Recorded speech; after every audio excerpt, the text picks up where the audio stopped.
Mais c'est aussi la tranquillité des lieux, la nature ici qui est extraordinaire. Comme beaucoup de chasseurs, Vincent Lepape a eu peur que son séjour sur Anticosti soit annulé cette année. Les gens étaient inquiets, puis ils nous appelaient, puis là, on a même eu Santé publique qui ont dit « Non, regarde, faites votre saison, tout est sous contrôle, vous faites bien les choses. » Une fois rendus sur l'île, les groupes de chasseurs sont rapidement isolés dans leur chalet.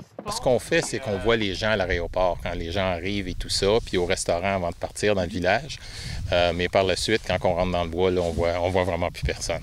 C'est justement ce qui incite ce groupe d'amis à revenir année après année. L'abondance de cerfs de Virginie, bien sûr, mais également la nature et le calme de l'endroit. Puis c'est comme paradisiaque ici, c'est vraiment le royaume du chevreuil. C'est ça qui nous a attirés au départ, puis on est resté accrochés.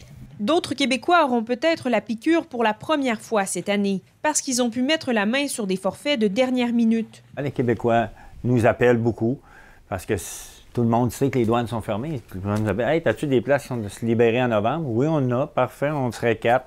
On reprend une réservation, ça sort beaucoup au fur et à mesure.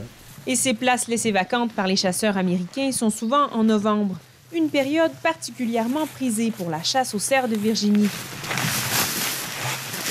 Comme la CEPAC, la pourvoirie Lac-Geneviève a choisi d'accueillir les chasseurs cet automne, contrairement à Safari Anticosti qui a complètement annulé sa saison.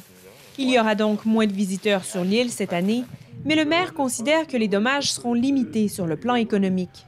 Où est-ce que ça va faire mal à l'automne, c'est les produits pétroliers qui ne vendront pas, le propane, l'épicerie, puis tout ça. Ça risque d'avoir une incidence. Les Américains qui ont dû annuler leur séjour à la CEPAC cet automne ont pu déplacer leur réservation à l'an prochain.